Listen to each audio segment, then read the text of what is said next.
지난주에 본 말씀은 예수님께서 나귀 새끼를 타시고 예루살렘 성으로 들어가시는 장면을 보았습니다. 왜 나귀 새끼를 타고 들어가셔서요?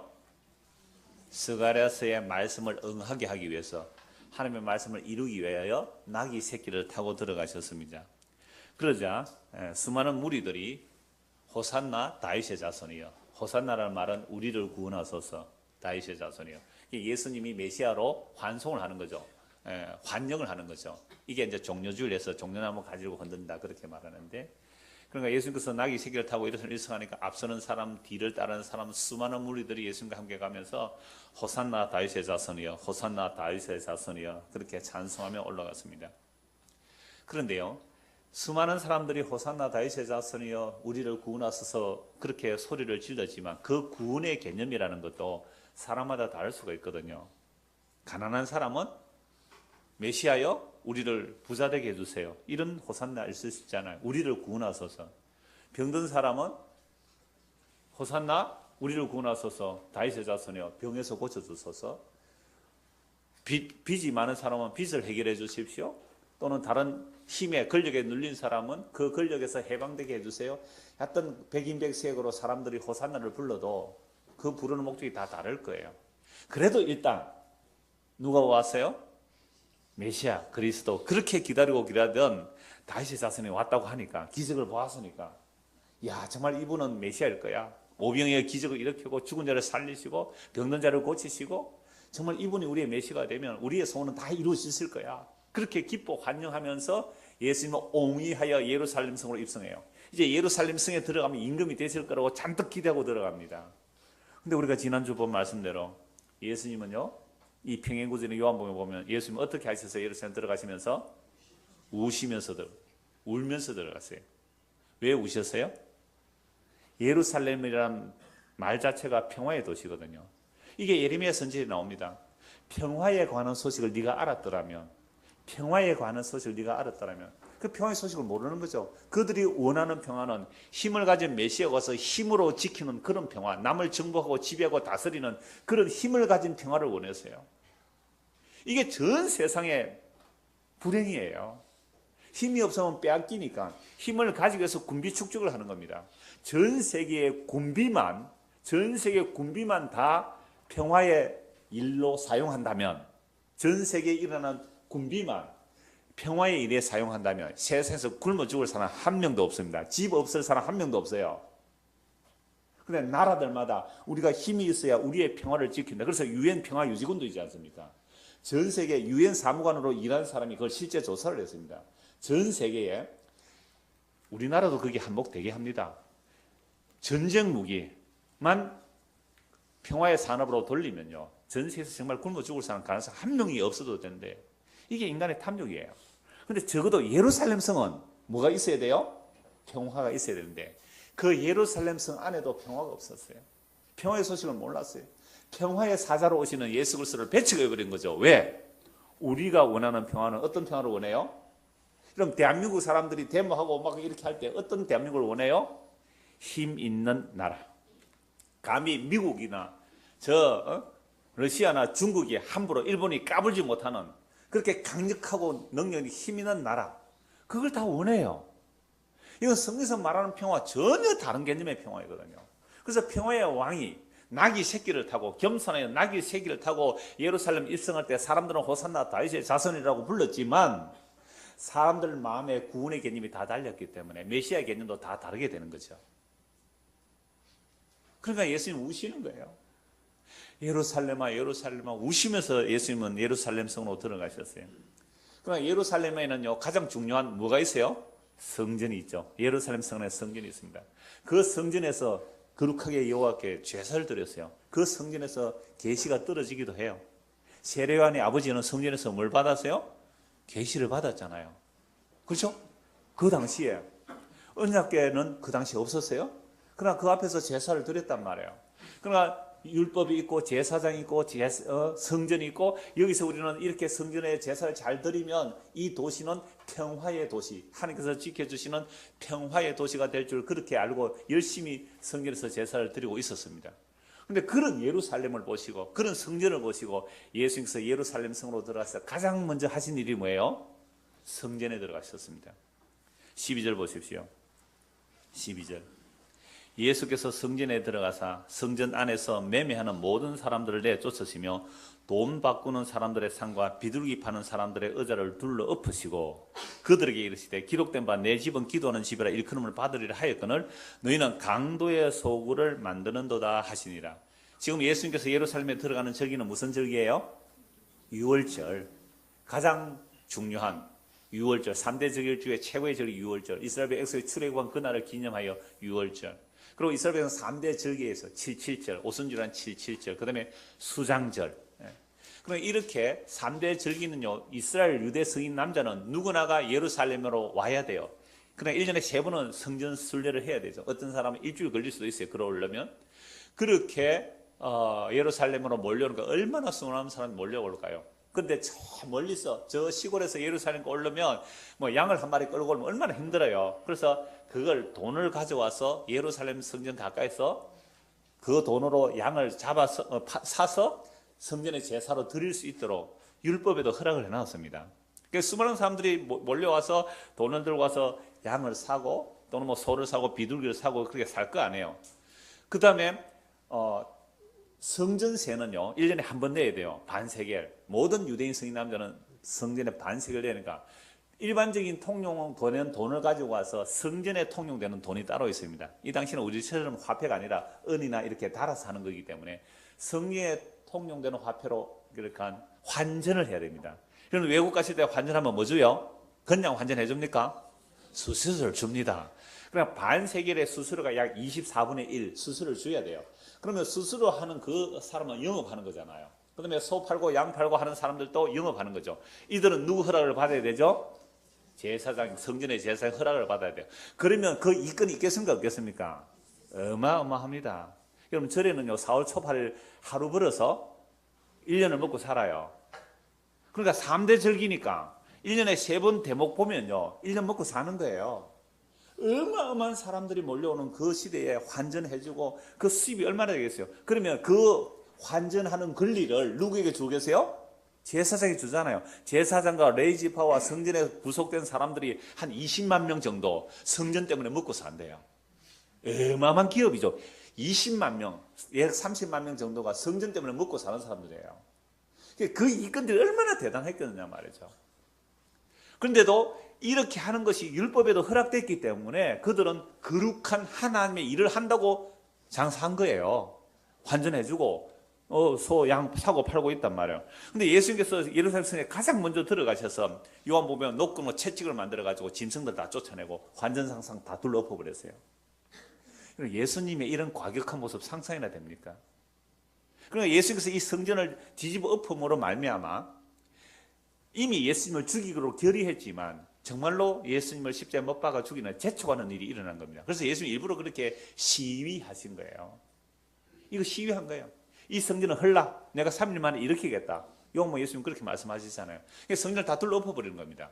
그러면 성전 때문에 먹고 사는 한 20만 명의 사람들이요. 이건 예수는 완전 원수예요. 그래서 완전히 둘러 엎어버리시는데 저는 이 말씀을 볼 때마다 제가 여러분들 우리 교회 오셔서 뭐 1년, 2년 이래 되신 분은 야, 이 널푸른 교회는 왜 바자회 같은 거 안 하노? 그러신 분 혹 계세요? 바자회 같은 거 왜 안 하냐? 아니, 바자회 같은 거 해가 뭐 하자는 거예요? 수익을 남겨서 뭐 하자고 그거요? 뭐 우리 어디 먹고 마시 놀러 가니까 선교도 하고 구제도 하고 전도하는데 바자회 같은 거 합시다 라는 사람 그런 의문을 혹 드시는 분 그런 거 다 알고 있었어요. 저는 그거 참 안 좋아하는 이유가 진짜로 헌신 구제하려면 자기 집에 헌거 가져다가 헌옷 가져다가 뭐 500원 1000원 받아 팔지 말고 그냥 한 10,000원 내놓는 게 안 낫겠어요? 예배당에 그렇게 장사한다고 하면요 그냥 막 우리는 좁아서 할 장소도 없지만 큰 예배당 같은 데는요 입구에 절벽에 쭉 넣어놓고 1여전대부터 지금 몇 여전대까지 있어요 우리? 5여전대까지 막 부스가 5개라. 그럼 남전들은 가만히 있어요. 부스 만들라고 그럼 예배당 밖에 나가면서 뭐 해야 돼요? 참기름 사세요. 집사 김치 잠시만 1여전대 가지 말고 2여전대 와서 사라고. 이게요 우리 전에 우리 경장로님 저 서울에 큰 가셔서 가보니까 세상에 예배 마치고 나오는데 가니까 장터더래요. 그러면서도 자기는 무슨 일을 한다고요? 거룩한 주의를 한다고. 지금 유대인들이 사고 팔고 하면서 이건 거룩한 하는 게 제사 드리는 일이라 그렇게 했단 말이에요. 그래서 저는 그런 거 안 했으면 좋겠다고 아예 하지 말라 그랬죠. 그러니까 여전도에 사업하라고 종종 전화가 와요. 이거 좋은 상품이 있는데 여전도에 사업하라. 우리는 그런 거 안 합니다. 물론 여전도에 사업한다고 할 수 있어요. 여러분들이 뭐 사거나 팔거나 그거 대다수는 안 해요. 그런데 예수님은요, 이 당시 이 거룩한 제사 드리는 일에 물건 사고 팔 수 있고 환전해주는 이걸 상을 다 엎어버린 거예요. 그러면 예수님을 십자가에 못 박아 죽이라고 고발한 유일한 증인이 나온 유일한 제목이 뭔지 아세요? 성전을 흐는 자라는 거예요. 다른 것은 서로 증인이 2명 되는데 2명 말이 맞지 않았어요. 근데 딱 한 가지 예수님을 십자가에 못 박아 죽이는 죄로 고발한 것이 성전을 흐는 자다. 요거는 딱 증인이 정확하게 나왔어요. 그래서 진짜 유대법에 의해서 율법에 의해서 예수님이 십자가 죽이라고 고발받은 정확한 제목은 뭐예요? 성전을 무너뜨리는 자, 성전을 파괴하는 자. 유대인들은 성전이 무너진다는 것을 상상도 못합니다. 그런데 성전을 무너뜨린다고 하니까 예수님이 십자가 못 박아 죽이는 게 당연하다는 거예요. 그래서 그 여론들을 딱 조작하니까 3일 만에 예수를 십자가 못 박아 죽이라. 왜? 성전을 무너뜨리지 않았기 때문에요. 금요일 성경 공부에 오신 어떤 분이 교회에서 근사에 뽑혔다고 합니다. 그래서 근사에 뽑혀서 고민을 많이 했대요. 근사가 되면 뭘 해야 되지? 내가 근사가 뽑혔는데 왜 하나님께서 날 뽑았을까? 근사가 뭘 해야 되지? 기도 막 했대요. 여러분들 근사 뽑히시면 기도 많이 하셨어요? 기도를 많이 했대요. 그래서 기도를 많이 하니까 자꾸만 자기 마음에 떠오르는 어떤 한 단어가 강도의 구렬이라는 단어가 떠오르더래요. 강도의 구렬. 이게 옛날에는 강도의 구렬인데 이번번에는 강도의 소굴 이렇게 되어 있어요. 자꾸만 강도의 구렬이 되어 있대요. 그래서 그걸 피택 받았다 그러잖아요. 그럼 피택 근사 또는 피택 장로 한 30여 명쯤 됐대요. 모여서 회의를 한 거죠. 자, 우리가 근사로 장로로 피택을 됐으니까 교회 헌금을 한번 하자. 이런 저런 얘기가 나올 때에 이 피택된 근사님이 이렇게 말했어요. 그때 우리 몇 번 같이 들은 사람도 있는데 저는요 피택되고 나서 지금 한 2-3주 계속 기도하는데 자꾸만 강도의 소굴, 강도의 구렬이라는 단어만 떠오릅니다. 이랬대요. 어땠을까요? 이상한 사람 되는 거죠. 그랬는데 이 사람이 그렇게 말했더니 어떤 사람은 이렇게 말하는 사람이 분명히 있을 때요. 어떻게 나 같은 사람이, 나 같은 죄인이 사람들에게 근사로 피택을 당하고 장로로 피택을 당하고 너무너무 감사하다. 이건 너무 감사하다는 거예요. 그래서 나는 기꺼이 뭐 300만 원, 500만 원 헌금을 하겠다는 거예요. 그래서 분명히 있었대요. 그래서 이 사람이 이렇게 말하니까 그러면 우리가 자원해서 하자. 할당하지 말고 자기가 감사함으로 하자라고 했을 때에 한 1억이 나왔대요. 대충 계산 나오죠. 얼마 정도 됐는지. 그 얘기를 하더라고요. 제가 몇 명 한 30명 되라 그러는데 사실 이런 것이 한국교회 관례가 되어 있어요. 우리 교회에서는요. 뭐 직분자 뽑을 때 제가 처음 올 때부터 그랬어요. 봉사하라고 뽑는 거예요. 그죠? 여러분들이 근사를 왜 뽑았어요? 장로를 왜 뽑았어요? 교회에서 봉사라고 뽑은 거잖아요. 봉사라고 뽑았으면 평생 이 사람 봉사해야 돼. 은퇴할 때까지 70세까지는 죽을지라도 봉사하세요. 입원하지 않는 한 봉사하세요. 그러라고 뽑은 거 맞지요? 이때 대답 아무도 안 해요. 그러라고 뽑아놓고는 속으로 안 그럴 척하고 있는 거예요. 그렇게 하면 니 내보고 일 시키려고 뽑았나 이럴까 싶어가지고 말 안 하고 있죠 지금. 그래서 제가 왜? 아니 평생 일하라고 장로 근사로 세워놨는데 돈까지 내면 그건 너무 심한 거 아니에요? 아니 평생 봉사하고 돈만 내야 되겠어요? 장로 근사 되면 예배당 옮긴다 하면은 이 부담 막 되죠? 장로 근사가 앞장서야 될 거 아니에요? 밥하고 청소하는 거 앞장서야 될 거 아니에요? 부담이 딱 되는데 이 사람들은 한 번 목돈 내고 안 한다 이거예요. 제가 더 교묘하죠. 한 번 300만 원, 500만 원 내고 그 다음은 근사 장로 폼 좀 내면 되잖아요. 그 정도는 돈 줄만 하잖아요. 그거 없애버렸어요. 저는 물론 그렇게 교묘한 생각 안 했습니다. 그래도 막 웃는다. 저는 그저 당신들이 그게 성직 예명과 뭐가 다르냐. 그래서 일체의 비용을 안 받았습니다. 전에 교회 경상비로 식사 비용, 선물 비용까지 교회에서 다 했어요. 선물 비용 교회에서 다 했단 말이에요. 그렇게 한 이유는 물론 봉사 뭐 자원해서 감사하면 봉사하면 참 감사하고 아니면 또 할 수 없는 것이잖아요. 그러니까 오늘날 교회가 관례가 이렇게 되어 버렸어요. 그러니까 노회장 뭐 노회장 하기 위해서 뭐 돈 많이 쓰고 그런 거는 별로 없어요. 적어도 총회장 되면요 수억 또는 수십억 이야기가 공공연하게 나옵니다. 그래서 합동총회에서는 아예 총회장 되는데 돈 못 쓰게 하려고 뭐 해요? 제비뽑기를 해버렸어요. 돈 쓸 이유가 없잖아요. 여러분 제비뽑기 했다는 것이 그게 자랑스러운 거예요? 부끄러운 거예요? 구약에서는 제비뽑기가 있어요. 그런데 신약에는 제비뽑기가 없어요. 왜? 성령의 감동이 있으니까. 성령께서 인도하시는 대로 하면 되는 거예요. 근데 우리는 성령의 감동보다도 인정에 치우치고 우리가 남이가 이렇게 뽑잖아요. 그러니까 구약에서는 제비를 뽑았어요. 근데 신약에서는 그렇게 안 뽑는데 우리 합동총회가 제비를 뽑았다는 것은 그만큼 타락했다는 증거예요. 타락했다는 증거. 우리나라 옛날에 국회의원 선거 어떻게 했어요? 국회의원 선거 어떻게? 고무신 받았죠? 그것도 백고무신. 그거 주고요. 10배, 20배 빼앗아 가는 놈들이 그 놈들입니다. 그러니까 이게 세상이나 교회나 별 다를 바가 없이 이런 일들이 일어난 거잖아요. 또 하나, 신앙상담단에 어떤 분이 공개적인 질문을 했습니다. 허운석 선교사 설교를 듣다가 도대체 이런 선교사님을 초청한 교회는 어디냐 하니까 밑에도 널푸른 게 나오잖아요. 그래서 검색해서 들어와서 찾아보았대요. 그래서 제 설교 듣고 굉장히 은혜를 받았대요.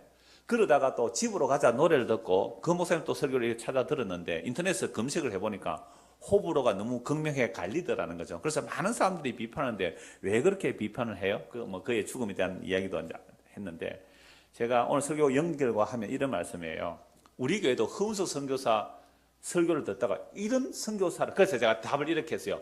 아니 허운석 선교사 설교 듣다가 널푸르게 찾아오신 분이 또 계시군요. 저 뒤에 김춘전 집사님이라는 분이 계시거든요. 이런 교회 어떤 해서 찾아왔다 그러는데 하여튼 하나님 참 희한해 그죠? 우리 헌석성을 한번 초청한 것 때문에 몇 사람이 복음을 듣게 된 계기가 된 거예요. 하나님께서 우연하게 일어난 일이 없단 말이에요. 제가 초청할 때도 저는 몰랐어요 그분을. 저희 사이트에 들어오는 어떤 분이 저에게 소개를 해주었어요. 그래서 제가 메일을 보냈더니 오시겠대요. 우연히 일어나는 일 하나도 없단 말이에요. 그렇게 해서 그분을 통해서 복음 듣게 하시는 일을 하나님 하시잖아요. 자, 그래서 왜 그러냐고 제가 한 가지만 이렇게 얘기했어요. 많은 사람들이 특히 이제 목사의 설교를 비판하는 김성현 목사의 설교를 비판하는 이유는 한 가지입니다. 제가 쉽게 장사의 비유를 할게요. 장사하는 사람들은 영업 비밀을 알려줍니까? 안 알려줍니까? 안 알려줍니다. 영업 비밀을 안 알려줘요. 그래야 수익이 되잖아요. 근데 장사의 비유를 하자면 이 김성 모사가 영업 비밀을 공개적으로 다 까발려버린 겁니다. 그러니까 원수가 많이 생긴 겁니다. 제가 그렇게 답을 했어요. 이게 뭐라고 설교했냐면 이렇게 했거든요. 양복 입은 무당이라는 표현을 했습니다. 그분의 고유한 표현인지 다른 사람 표현인지 모르지만 양복 입은 무당. 그러니까 목사가 양복 입고 뭐 한다는 거예요? 무당짓을 한단 말이에요. 무당이 하는 짓이 뭡니까? 윤리도덕 안 따지잖아요. 무당은. 그저 복채만 많이 받치면 모든 재앙은 막아주겠다는 거 아닙니까? 그게 우리 조상으로부터 뼛속 깊이 흘러내리는 무당신앙이 한국인의 저변에 깔려 있어요. 이게 한국 종교의 그 그래프를 제가 금요일 성공할 때 말씀드렸는데 우리의 바탕은 무속신앙입니다. 모두가 무속신앙이에요. 무속신앙에서 이제 부족국가에서 국가로 발달하면 무속신앙으로 안 돼요. 좀 더 고등종교가 들어와요. 그래서 들어온 게 뭐예요? 불교가 들어온 겁니다. 근데 불교가 들어와서 권력을 갖다 보니까 완전히 고려시대 불교가 타락해버렸죠.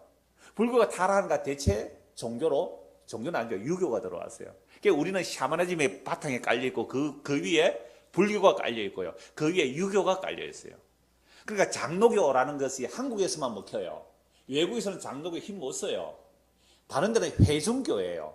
그러니까 정치로 말하면 대의민주주의가 아니고 직접 민주주의예요. 침례교는 회중교회라 그래요. 그런 장로가 원래 없어요.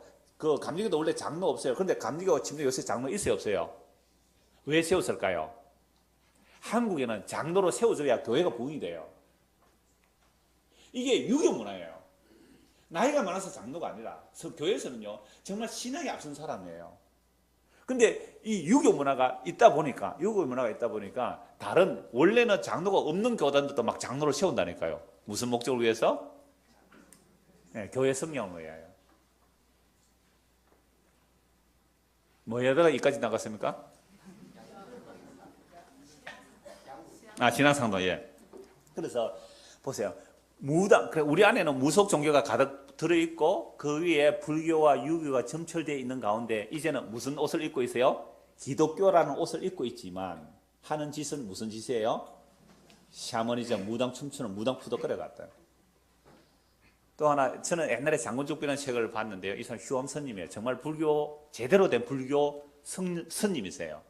이분이 장군죽비라는 책을 쓰는데 몇 년 전에 한국 불교의 세월이라는 거기 잡지에 복에 환장한 불교인들아라는 그 글을 썼어요. 이 복에 환장한 불교인들아, 너희들이 믿는다는 그 부처는 세상의 영광을 버리고 산속으로 들어갔잖아요. 탁발성하러 갔잖아요. 모든 것을 버리고 진리를 찾자 해탈을 위해서 갔는데 너희는 지금 그 부처를 이름을 부르면서 이 세상에 복을 구하는 이 복에 환장한 불교인들아, 불교인들이 1300만이라고 하는데 나는 뭐 30만만 남는다 할지라도 진짜 불교였으면 좋겠다 라는 얘기를 해요. 이 사람이요, 그 공산주의가 무너졌을 때, 러시아 소련, 구소련이 무너졌을 때요, 이 사람이 이렇게 말했어요. 불교인들은 공산주의가 무너지는 것을 안타까워해야 된다 그랬어요. 왜? 공산주의는 유물론자거든요. 불교하고 통해요. 철저하게 인본주의거든요. 공산주의가 무너지는 것을 기독교가 기뻐하면 내가 이해하겠다. 근데 불교인들이 기뻐한다고? 이 정도로 의식이 있는 분이잖아요. 그래서 불교의 복에 환장한 기독교인들을 오늘날 목사들이 이 복에 환장한 기독교인들아, 예수가 어디에서 다 이뤘는데 이 말 좀 하는 사람이 있으면 좋겠다. 이 두 가지만 제가 예를 들었는데, 이러니까 다른 목사들이 어떻게 하겠어요? 당신 그렇게 하면 뭐가 안 된다? 장사가 안 된다. 영업 비밀 다 까발리는 거예요. 그래서 미워한 것입니다 라는 대답을 했어요. 자, 이제 보면 오늘 다시 12절 13절 보면 예수님의 성전에 가서 어떻게 하셨어요? 장사하는 사람들 다 내쫓으셨어요. 노건을 만들어서 그냥 요만 비둘기 파는 사람들 의자를 둘러 엎어버렸습니다. 그러면서 하시는 말씀이 13절이에요. 그들에게 이르시되 기록된 바 내 집은 기도하는 집이라 일컬음을 받으리라 하였거늘 너희는 강도의 소굴을 만드는도다 하시니라. 요 말씀 안에 인용된 말씀이 두 곳이에요. 하나는 이사야 56장, 하나는 예레미야 7장 말씀인데요. 이사야 56장 찾아보겠습니다. 이사야 56장.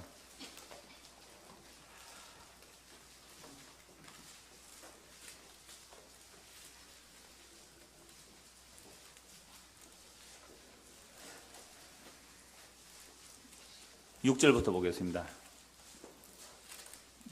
원래 7절만 인용되었는데요. 6절만 보겠습니다. 6절부터 보겠습니다. 56절.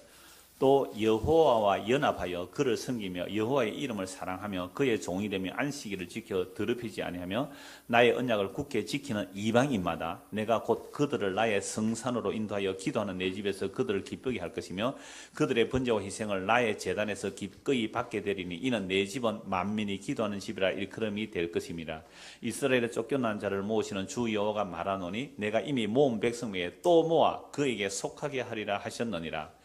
지금 이 이사야 56장은요, 이 이사야 56장 상황은 이스라엘이 남주 다도 망했어요. 그런 지경에 여호와와 연합한 자, 여호와와 연합된 자, 연결된 자, 그를 섬기며 여호와 이름을 사랑하고 그의 종이 되며 안식일을 지켜 더럽히지 않는 자를 뭐로 만들어 주시겠다는 거예요? 하나님의 거룩한 성전에서 하나님께 이렇게 제사를 드릴 때 받아주겠다 이 말이에요. 이걸 아주 요약하면 이런 거예요. 여기에 이방인이 들어간다는 거다. 6장 끝에 이방인마다. 이방인들이라도 누구에게 제사할 수 있어요? 하나님께 제사할 수 있어요. 어떻게 하면? 첫째, 안식일을 지키며. 두 번째는요? 언약을 굳게 지키는. 그러니까 이방인이 두 가지죠. 안식일을 지켜 더럽히지 않는 것과 또 하나는요? 나의 언약을 굳게 붙드는 자. 뭐 유대인들에게 또 다른 거룩하게 사는 사람 이런 게 요건데, 여러분 안식일을 지키는 거하고 언약을 붙든다는 거하고 연결되는데요. 이 안식일 지키라는 말을 가지고 자꾸만 주일 성수하는데 성경이 그렇게 말씀 안 하세요. 제가 종종 말씀드려요. 벌써 한 30분은 말씀드렸을 거예요. 근데 오늘 또 처음 듣는 분이 계시니까, 내수에서 오신 분 처음 들으시죠? 안식일 지키는 의미. 하와이에서 오신 따님도 처음 듣는 걸 거예요. 그러니까 안식일의 개념 두 가지라 말씀드렸잖아요. 하나는 뭐예요? 천지를 창조한 것을 기억하라. 그게 출애굽기 20장에서 십계명에서 안식을 기억하여 지켜야 할 이유는 뭐예요? 하나님께서 천지를 창조하셨다. 그러므로 뭐 하지 말라? 너희는 노동하지 말라. 일하지 말라. 그래서 천지 창조의 모든 하나님의 선물이 우리에게는 일하지 아니하고 뭐로 주어지는 거예요? 은혜로 주어지는 거예요. 햇빛을 공짜로 받아요. 비를 공짜로 받는다니까요. 은혜로 받아요. 공기를 우리가 돈 주고 못 사요. 공기를 돈 주고 산다면 1분도 못 사려 우리는. 그러니까 전부 다 은혜로 선물 주어지는 거예요. 하나님께서 창조는 전부 선물로 주어집니다. 그렇지 않는 게 있나요? 그래서 안식일을 지키라는 말은 안식일에 일하지 아니하므로 내가 살아가는 이 모든 삶은 뭐예요? 하나님께서 천지를 창조하신 그 은혜의 혜택입니다. 그거 알라고 일하지 말라 그랬어요.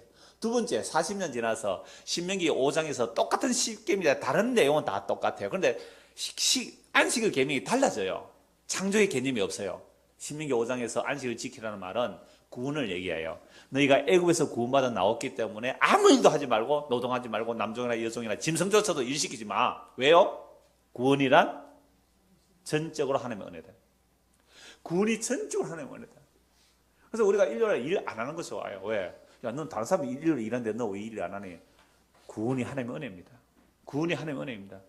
우리가 먹고 사는 것도 하나님의 은혜입니다. 그게 메시지화하는 의미에서는 일 안 하는 게 좋잖아요. 물론 일요일 날 꼭 일해야 될 사람들 있죠. 뭐 전기하는 거 운전하는 사람 그 일할 수 있잖아요. 그런 사람은 나는 수요일을 나는 하나님 앞에 안식일로 지켰으면 하면 돼요. 자기 마음에 정한 대로 하면 돼요. 날짜에 매이면 안 돼요. 나는 수요일 날, 나는 금요일 날 나는 안식일로 하겠습니다 하고 주님 앞에 쉴 수 있는 거예요. 말씀을 들으면서 쉴 수 있는 거잖아요. 자, 요거 하고 이것은 결국 언약을 붙드는 것 같아요. 하나님의 언약을 붙드는 이방인이라도 주님과 연합되는 거죠. 그러니까 이방인들도 그 하나님의 언약을 믿고 나오면 성전이 되는 거죠. 7절에 내가 곧 그들을 나의 성산으로 거룩한 산 시온산 예루살렘을 인도하여 기도하는 내 집에서 그들을 기쁘게 할 것이며 그들의 번제와 희생을 나의 제단에서 기꺼이 받게 돼. 이방인도 받아준단 말이에요. 이는 내 집은 뭐요? 만민이 기도하는 집이다. 와, 이방인도 들어올 수 있는 거예요. 일컬음이 될 것이라. 이스라엘에 쫓겨난 자를 모으시는 주 여호와가 말하노니 내가 이미 모은 백성 외에 또 모아 그에게 속하게 하리라 하셨느니라. 자, 그 말씀도 있는데요. 그 앞에 보면 4절도 한번 보세요. 3절 보세요. 3절. 여호와께 연합한 이방인은 말하기를 이제 하나님의 언약을 믿고 신약으로 말하면 예수님을 믿고 나왔어요. 나온 사람은 말하기를 여호와께서 나를 그의 백성 중에서 반드시 갈라내시리라 하지 말며 고자도 말하기를 나는 마른 나무는 하지 말라. 여호와께서 이와 같이 말씀하시기를 나의 안식을 지키며 내가 기뻐하는 일을 선택하며 나의 언약을 굳게 잡는 고자들에게는 내가 내 집에서 내 성 안에서 아들이나 딸보다 나은 기념물과 이름을 그들에게 주며 영원한 이름을 주어 끊어지지 않게 할 것이며. 이런 고자는 성전에 나갈 수 있어요 없어요? 제사장 될 수 있어요 없어요? 못 나가요. 근데 고자도 괜찮다는 거예요. 이방인도 괜찮다는 거예요. 하나님의 언약을 붙들고 오면 그들을 내 집에 들여놓겠다는 거예요. 내가 기꺼이 받아주겠다는 거 아닙니까?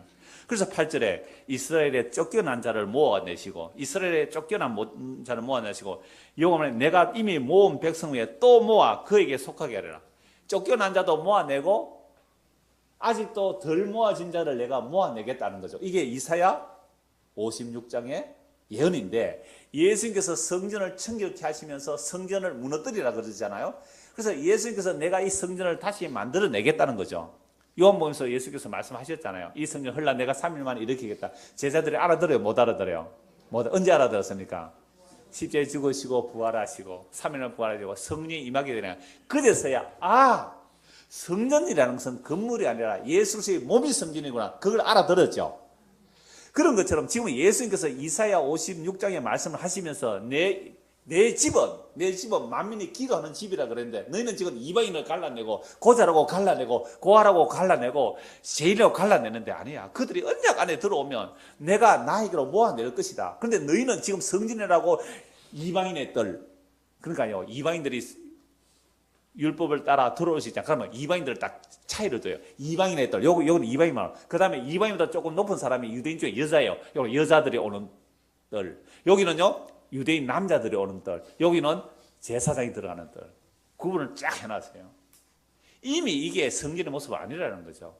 하나님의 은혜가 아니라는 거죠. 그래서 그 성전을 둘러엎으시면서 물론 장사하기 때문에 둘러엎으셨는데 그런 것을 둘러엎으시면서 예수님께서 친히 자기 백성을 모아내겠다는 말씀을 이사야 56장 8절에 이어서 말씀하는 거예요. 그래서 예수님께서 이 말씀을 이루시기 위해서 이제 십자가를 지시고 다 이루어내시는데, 요한복음 12장 한번 찾아봅시다. 요한복음 12장.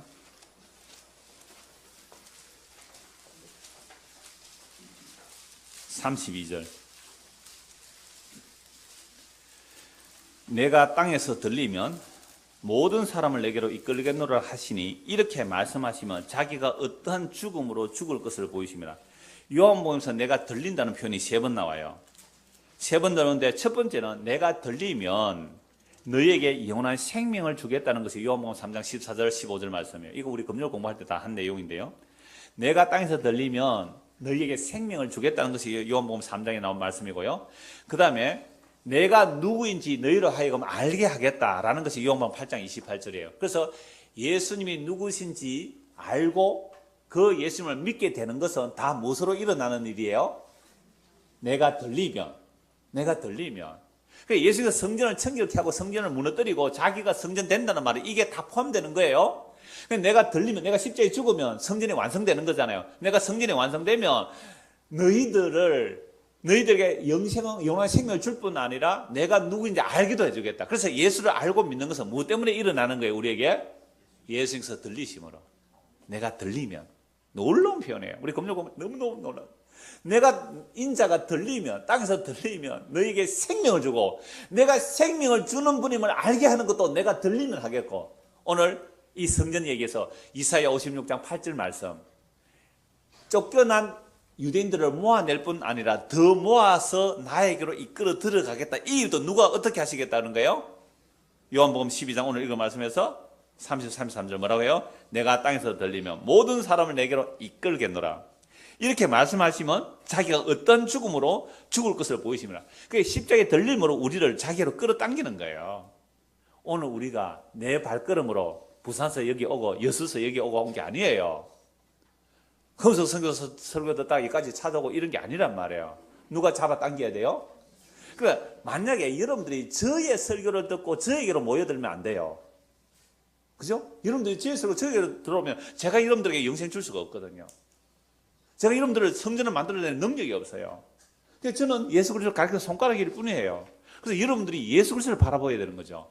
예수님의 십자가의 들림으로 우리에게 영원한 생명을 주시고, 예수님 십자가의 들리심으로 우리가 죄인임을 알고 예수님이 그리스도임을 알고 믿게 되는 일도 그 들리심으로 하는 것이고, 그 예수님의 들리심으로 오늘 자기 백성은 이렇게 복음으로 자기에게로 이끌어서 그리스도의 몸을 만들어내고 계시는 현장이 될 뿐이에요. 여기는 이걸 성전이라 그래요. 이걸 성전이라 그래요. 그런데 건물을 붙들고 아직도 성전이라는 사람들이 있어요. 건물을 붙들고. 예레미야 7장 보십시오. 예수님께서 성전에 둘러엎어서 하신 말씀이 그거예요. 너희는 만민이 기도하는 집을, 이건 이사야 지금 50년 말씀드렸고요. 너희는 강도의 소굴을 만든다. 이게 예레미야 7장에 나오는 말씀이에요. 예레미야 7장.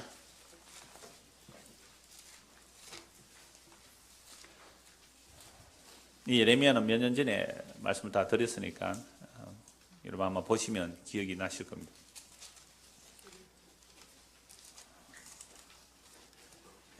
예레미야 7장 8절부터 보죠. 보라, 너희가 무익한 거짓말을 의존하는도다. 너희가 도둑질하며 살인하며 간음하며 거짓 맹세하며 바알에게 분향하며 너희가 알지 못하는 다른 신들을 따르면서 내 이름으로 일컬음을 받는 이 집에 들어와서 내 앞에 서서 말하기를 우리가 구원을 얻었나이다 하느냐. 이는 이 모든 가정한 일을 행하려 함이로다. 내 이름으로 일컬음을 받는 이 집이 너희 눈에는 도둑의 소굴로 보이느냐. 보라, 나 곧 내가 그것을 보았노라. 여호와의 말씀이니라. 유대인들이요 열심히 성전을 찾아갔습니다. 제사 부지런히 드렸습니다. 얼마나 제사를 많이 드렸는지 이사야 1장에 하나님께서 질린다 그랬습니다.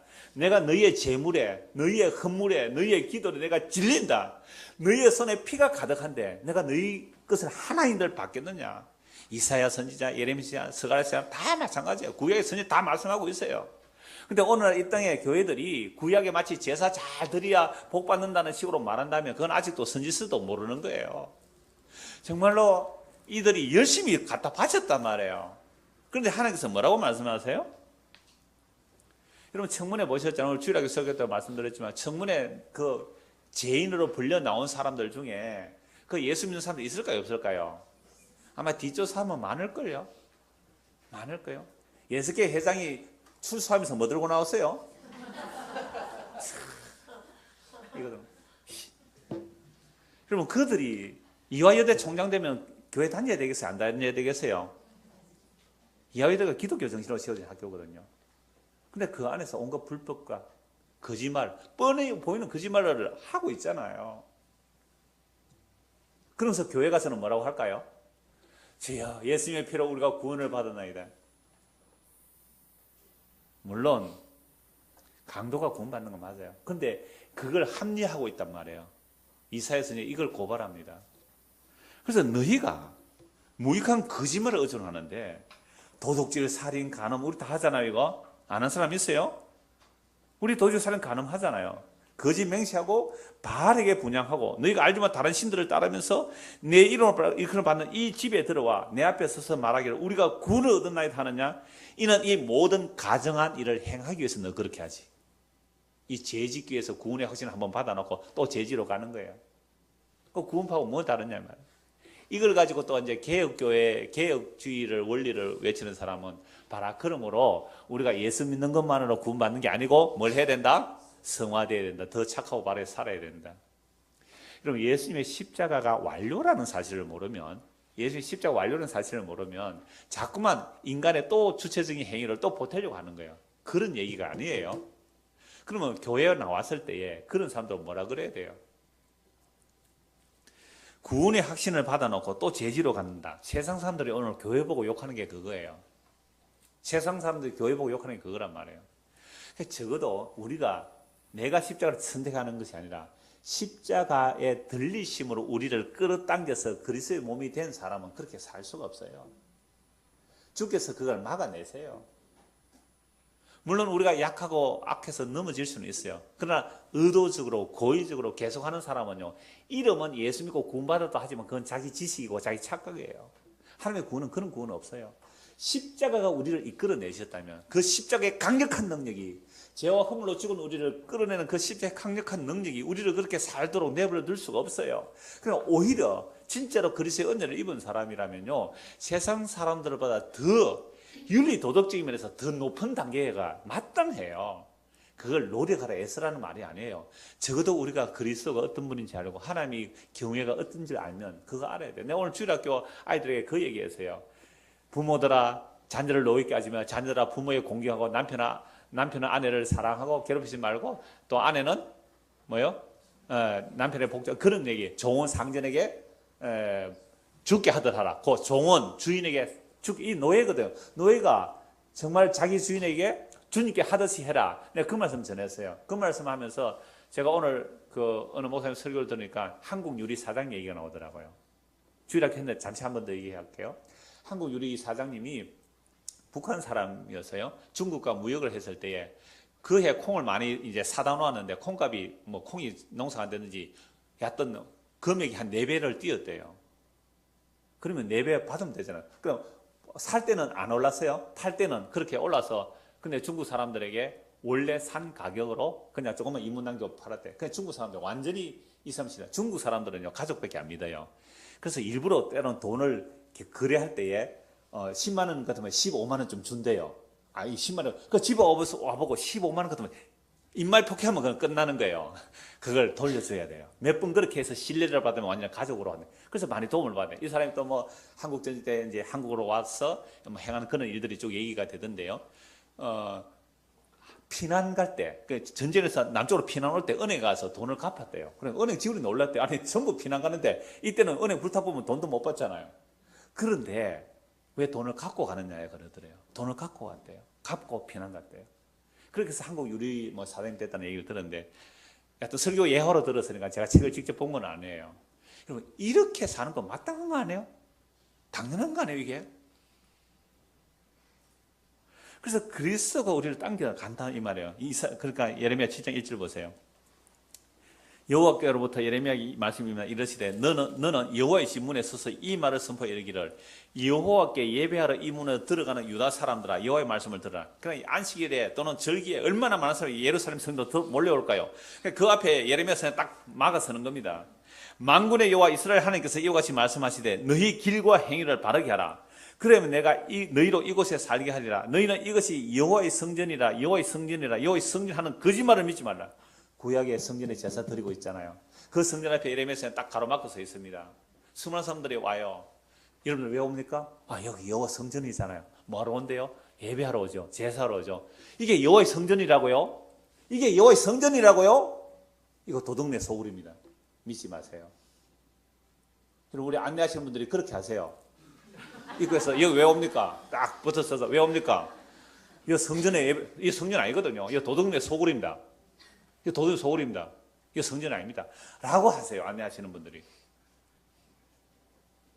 그게 선지자적 기능이에요. 어마어마한 수백억 수천억 들여다는 예배당에 수많은 사람이 몰려들 때 앞에 딱 깔아먹고 이거 왜 옵니까? 왜 옵니까? 이거 성전에 와서 하나님께 예배해야죠. 모이기를 힘쓰라 했고요. 거룩한 장소고요. 주님이 임재하신다 그랬고요. 그래서 예배 드려야죠. 성전에서 예배 드려야죠. 이거요 도둑내 소굴인데요. 이게 도둑의 소굴이라고 하나님께서 말씀하셨어요. 이 도둑의 소굴입니다. 장사하는 마음으로 오는 거, 거래하러 오는 마음으로 오는 거, 내가 정성을 바침으로 신에게 뭘 받고자 하는 그 장사하는 마음이잖아요. 그래서 장사하는 사람을 내쫓으신 거예요. 장사하는 사람을 내쫓으신 거예요. 그 장사가 무슨 장사겠어요? 신과 거래하려고 나오는 거 아닙니까? 그거 다 내쫓아라. 그게 도둑의 소굴이다 오늘. 기도원이든 교회든 절간이든 어디든 갈 때 신에게 뭘 정성을 바쳐서 신이 내게 복을 부어줄 거다 라는 것은 전부 다 도둑놈의 소굴입니다. 너무 분명해요. 성경에 다 나와요. 예레미야 선지자가 얘는 이 말씀을 예수님 그대로 인용하잖아요. 그 거룩한 예루살렘 성전에서 제사한다고 거룩한 그 성전을 향하여 이 도둑놈의 소굴이라고 했단 말이에요. 누가요? 예수님께서. 이 검을 헐라 내가 3일 만에 이렇게 했다. 그래서 예수님이 십자가에 못 박아 죽이라고 고함질하는 유일한 증인이 나온 그 제목이 뭐라고요? 이 성전을 헐라. 내가 3일 만에 이렇게 했다. 그래서 예수님 죽으셨어요. 그런데 3일 만에 살아나셨어요. 성리만 제자들이 비로소 알아요. 아하, 이제는 건물이 성전이 아니구나. 예수 그리스도가 진짜 성전이구나. 그리스도의 몸된 성도가 진짜 성전이구나. 이걸 알았음에도 불구하고 제자들은 어디로 기도하러 갔어요?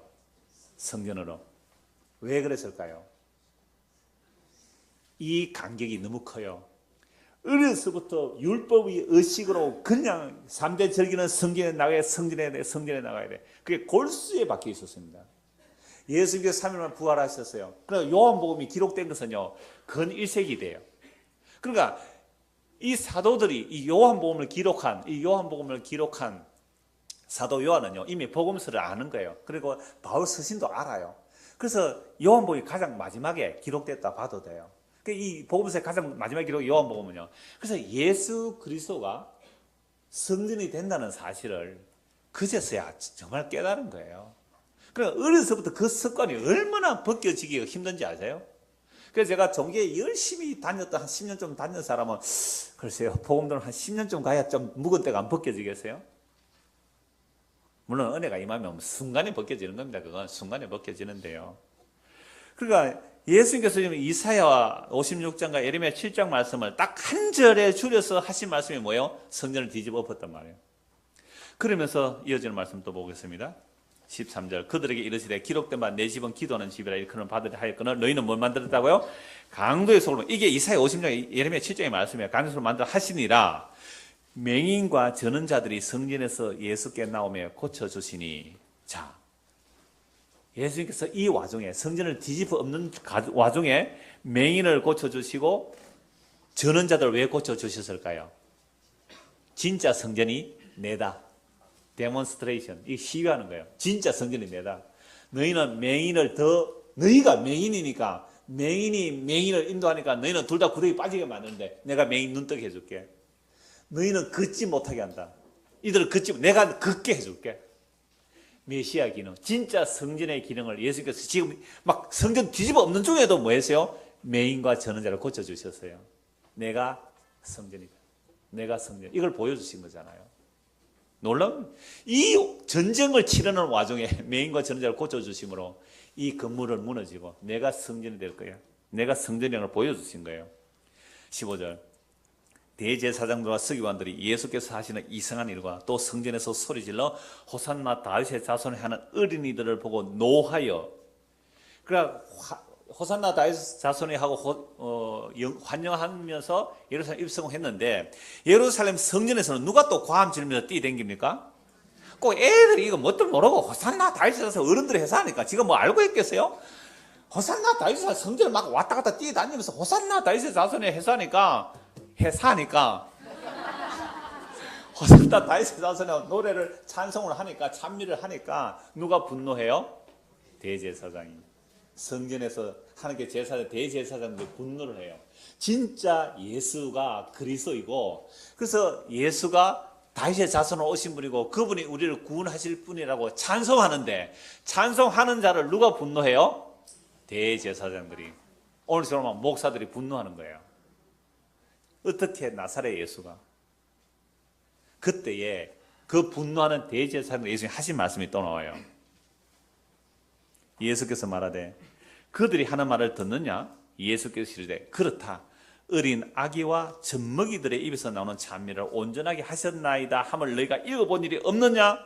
하시고 그들을 떠나 성 밖으로 베다니에 가서 유하시나. 다음 날 또 이제 들어오시는데요. 그러니까 이 제사장들이 호산나 다윗의 자손이여 어린 아이들의 찬송 소리를 분노하는 그들에게 예수님께서 너희가 어린 아기와 젖먹이들의 입에서 나오는 찬미를 온전하게 하셨다 함을 너희가 읽어본 적이 없느냐? 이 말씀을 했을 때 제사장들은 이 말씀이 어딘지 알까요? 모를까요? 알아요. 그 이유다시피 한다니까요. 이게 시편 8편의 말씀이에요. 한번 찾아봅시다. 이런 마태복음은 1차 독자를 유대인으로 말씀드렸습니다. 유대인 구약을 인용해서 예수가 그리스도임을 증거하고 있거든요. 시편 8편 1절 한번 보세요. 여호와 우리 주여 주의 이름이 온 땅에 어찌 그리 아름다운지요 주의 영광이 하늘을 덮었나이다. 다윗이 성령의 감동으로 예수 그리스도를 예언하면서 찬송하는 내용이에요. 주의 이름이 온 땅에 어찌 그리 아름다운지요 주의 영광이 하늘을 덮었다고 찬송하는데요. 주의 영광, 주의 이름이 아름다움이 어떤 식으로 드러날까를 2절에서 말씀해요. 주의 대적으로 말미암아 어린 아이들과 젖먹이들의 입으로 권능을 세우시며 이는 원수들과 보복자들을 잠잠하게 하려 하심이라. 여호와 전쟁을 치르시는데 주님의 대적들을 누구를 통해서 그들을 물리신다고요? 어린 아이들과 젖먹이들을 통하여. 그래서 제자들이 뭐라 그랬어요? 어린 애들을 예수님께 데려오니까 제자들이 뭐라 그랬어요? 에이, 애들은 가라, 애들은 가라. 왜요? 뭐가 안 돼요? 힘이 안 되잖아요. 돈이 안 되잖아요. 애들은 가라, 애들은 가라. 예수님께서 어린아이들을 부르시며 천국은 이런 어린아이와 같은 자들의 것이라고 그들을 영접했잖아요. 그 어린아이들과 젖먹이들이 무슨 여호와의 원수들을 대적해서 물리칠 수 있을까요? 이게 놀랍게도 예수님이 예루살렘 성전에 갔을 때 애들이 뭣도 모르고 호산나 다윗의 자손 뛰노르고 하는 그 찬송이 애들은 뭐 알고 했을까요? 모르고 했을까요? 물론 성령의 감동을 했다 해도 괜찮아요. 뭐 우리가 모르고 했다 할 수도 있고요. 모르고 했을지라도 애들이 한 그 찬송이 지금 뭐가 이루어진 거예요? 시편 8편 2절의 말씀이 예수 그리스도의 성취되는 거예요. 이거 너무 놀라운 거예요. 성경을 기록한 예수님이세요. 그리스도의 영이 임해서 기록한 분이 예수. 그러니까 그 말씀을 이루고 오셔서 애들이 뛰노는면서 한 그 말 한마디도 예수 그리스도에 이루어지고 있는 거예요. 호산나 다윗의 자손이요. 이거 읽어본 적 없느냐? 못 알아요. 제사장이 못 알아들어요. 왜? 예수를 그리스도 인정 안 하니까. 자, 그래서 예수님께서는 결국 6월달에 예루살렘 들어오셔서 성전을 무너뜨리려고 한 그 사건으로 인하여 고발을 받습니다. 분명한 증인 2명 이상 증인이 와서 예수님이 고발당해요. 성전을 허는 자라고. 그래서 십자가에 죽었어요. 그런데 3일 만에 살아나십니다. 그리고 부활하셔서 성령을 부어주세요. 성령이 임하게 되는가 그제서야 성전이 뭔지를 알게 됩니다. 성경 두 곳 보고 말씀 마무리하겠습니다. 고린도전서 3장입니다. 고린도전서 3장 16절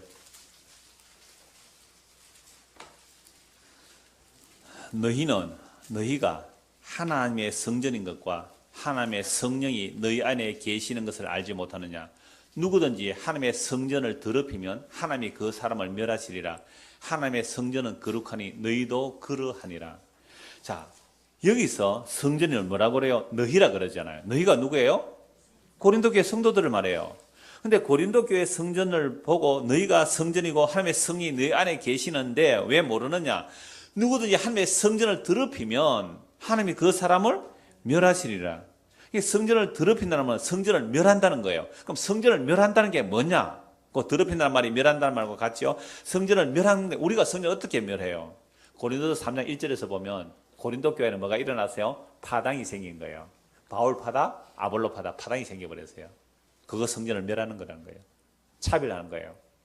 차별되고 한 거예요. 이게 성전을 멸하는 거란 말이에요. 아까 유대인들이 아까 이방인의 뜰, 여자들이 들어온 뜰, 유대인 남자가 들어온 뜰 나눴잖아요. 이게 옛 성전이에요. 그러니까 오늘날도 성전이라고, 성전은 그리스도의 피로 값주고 산 백성들이 성도인데 이들이 모여가지고 자기들끼리 뭐하고요? 나는 아볼로파다, 나는 바울파다, 나는 무슨 파다, 나는 무슨 파다, 나는 누구 목사 설교가 좋더라, 나는 누구 목사가 설교가 좋더라. 여러분들은 물론 저 설교 좋아서 오셨죠? 야맹하면 안 되는데 이 상황에서는 이게 뭐예요? 우리는 풀리면 파당을 가지는 거예요. 어떻게? 바울이 십자가 졌습니까? 아볼로가 십자가를 졌어요? 베드로가 십자가를 졌어요? 제가 여러분들이 십자가를 졌습니까? 김선수가 십자가를 졌어요? 누가 십자가를 졌어요, 여러분들? 헌숙 선교사 여러분들이 십자가를 졌어요? 그게 성전이 아니라 성전을 더럽히는 것이며 그게 성전을 멸하는 거예요. 왜 사람의 이론과 지식에 매여요? 왜 사람의 이론, 그 사람이 뭐라고 말하는데 아직도 그 사람에 매여 있는 거예요? 아니요. 사람들은요, 그저 광야에 치는 소리일 뿐이고 그리스도를 가리는 손가락일 뿐이에요. 손가락 보지 마세요. 그 손을 가리켜 예수 그리스도를 보세요. 사람 다 부족해요. 다 완벽하지 못해요. 의인이 어디 있어요? 하나도 없는데 예수 그리스도는 바라볼 뿐이 없어요. 그래서 성령이 임하게 되면 예수 그리스도를 보게 돼 있어요. 한 곳만 더 보고 마무리합시다. 고린도전서 6장입니다. 고린도전서 6장 19절 6장 16절부터 보겠습니다. 6장 16절 15절부터 보죠. 너희 몸이 그리스도의 뭐라고요? 지체. 성령이면 우리가 그리스도의 몸이 지체, 한 몸이라는 말이에요. 그리스도의 몸이 지체는 알지 못해. 내가 그리스도의 지체를 가지고 장리의 지체를 만들겠냐? 결코 그럴 수 없느니라. 장녀와 합하는 자는 그와 한 몸인 줄 알지 못하느냐? 일러스되 둘이 한 육체가 된다 하셨나니. 자, 고린도 교회는 음행이 심한 도시였어요. 그러니까 예수를 믿어도 옛날 음행하는 그 버릇이 아직도 남아있는 거예요. 그래서 음행을 하니까 그를 책망하는 거죠. 뭐라고요? 장녀와 합하면 그와 한 몸이 된다. 내가 그리스도의 몸인데 어떻게 장녀와 한 몸이 되겠느냐라는 말씀을 하시는 거예요. 물론 이게 실제적인 음행도 되지만 우리가 예수님 외에 다른 것을 사랑하는 것도 그게 음행입니다. 나는 바람 안 피니까, 나는 장녀촌에 안 가니까, 나는 깨끗해, 그런 착각하지 마세요. 그러면서 다른 거 사랑하면 똑같이 그게 음행이에요. 예수님보다 더 사랑하는 것들이 있으면 그게 다 음행이란 말이에요. 그러니까 장녀와 합하는 자는 한 몸인지 알지 못하느냐. 둘이 한 육체가 된다 해서니 이게 창세기 나오는 거잖아요. 남자와 여자가 한 몸이 될지라. 그러니까 우리가 결혼해서 한 몸이 됐다는 것은 한 몸인데 다른 남자 다른 여자 바라보면 이건 음행이잖아요. 예수님이 신랑이고 교회가 신부예요. 그리스도의 성령을 부어서 그리스도의 신부가 되었으면 우리는 예수님과 하나가 되어야 되는데 이걸 파당을 만들어요. 고린도 교회가 네 편, 내 편을 만들어요. 이게 그리스도의 몸을 더럽히는 거 아니에요? 나도 예수님의 피로, 너도 예수님의 피로. 예수님의 십자가로 우리를 그리스도의 몸으로 만들어내셨습니다라는 것에 통일이 안 돼요. 그러니까 구역 나눠도요, 자기 구역끼리 더 잘 모이더라고. 다른 구역은 안 챙겨주고 말이죠. 이게 그리스도의 몸을 해치는 거예요. 왜 다른 구역을 안 챙겨요? 자기 구역만 챙기려고 그래요. 보세요. 그러니까 구역을 만들어도 우리는 죄 짓고 있죠. 보세요. 그리스도의 몸이 이렇게 우리는 더럽히고 있는 거예요. 전도에 나눠보세요. 전도에 나눠도 누구는 절로 보내고 일로 보내고 오늘 식당 본 사람 불만 나오기만 해봐라. 이 사람 일로 보내고 저 사람 절로 뭐 이래요? 한 몸이잖아요. 한 몸이잖아요. 이게 그리스도의 몸을 더럽히는 겁니다. 그래서 18절 음행을 피하라. 사람이 범하는 죄마다 몸 밖에 있거니와 음행하는 자는 자기 몸에 죄를 범하느니라. 너희 몸은 너희가 하나님께로부터 받은 바 너희 가운데 계신 성령의 전인 줄을 알지 못하느냐. 너희는 너희 자신의 것이 아니니라. 자기 것도 알면서 이 구역에 붙이던 저 구역에 붙이던 이 전도에 붙이던 저 도에 붙이던 이 식당 봉사 붙이던 저 식당 붙이던 무슨 말이 그래 많아요. 자기 몸도 아닌 주제에. 오늘 이 말씀 너무 오래되네. 너희는 너희 자신의 것이나 값으로 산 것이 되었으니 그런즉 너희 몸으로 하나님께 영혼을 우리 몸을 하나님께 영혼 돌린다는 게 뭐예요? 나는 예수님의 피로 값을 주고 예수님이 우리 안에 사시는 그리스도가 우리 안에 사시는 그리스도의 거룩한 성전이 되었습니다. 당신은 나도 그런데요. 그럼 우리는 뭐예요? 한 몸이에요. 어떻게 몸에 지체가 분란이 일어날 수 있어요? 지체가 분란이 일어난다는 것은 아직도 뭘 몰라요? 그리스도가 내 몸임을 내가 그리스도 모르니까 분란이. 아니 손이 손 보고 뭐라 그래요? 발이 발 보고 뭐라 그래요? 아직도 그리스도의 몸이 덜 됐다는 거예요. 그래서 우리가 예수님 피로 값주고 사셨다면요, 진짜 우리가 예수께서 지금 오셔서 지금 무슨 작업할까요? 우리 안에 채찍을 들고 청소합니다. 말씀의 채찍을 들고 우리 안에 지금 청소하고 계세요. 너 아직 너 집이 우선이지. 아직도 네 구역이 우선이지.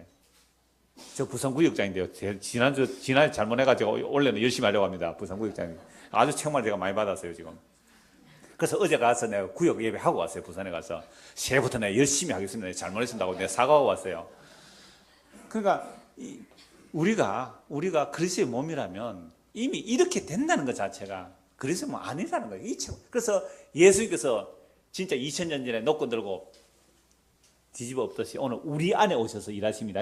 우리 안에 오셔서 아직도 파당이 갈라지고 아직도 지역이 갈라지고 아직도 이렇게 구별이 된다는 것 자체가 예수 그리스도의 피를 모독하는 것임을 알고 회개하고 예수님이 나의 전부가 되고 예수 그리스도의 보혈의 공로가 내 안에 온전히 담겨지는 진짜 그리스도의 몸이 되는 은혜를 허락해 주십시오. 이 기도가 저와 여러분의 기도가 되기를 소원합니다. 하나님 아버지, 성전을 뒤집어 엎으신 주님, 이제 그리스도의 몸된 성전인 우리 안에도 오늘도 주께서 말씀으로 청소하여 주시옵소서. 시기와 질투와 경쟁들이 몰려져 나가게 하시고 주의 긍휼과 용서와 자비와 하나님의 한없는 사랑만이 우리 안에 가득 담겨지는 진짜 그리스도의 몸된 성도가 되도록 성전이 되도록 은혜를 베풀어 주옵소서. 예수 그리스도를 받들어 기도드리옵나이다. 아멘.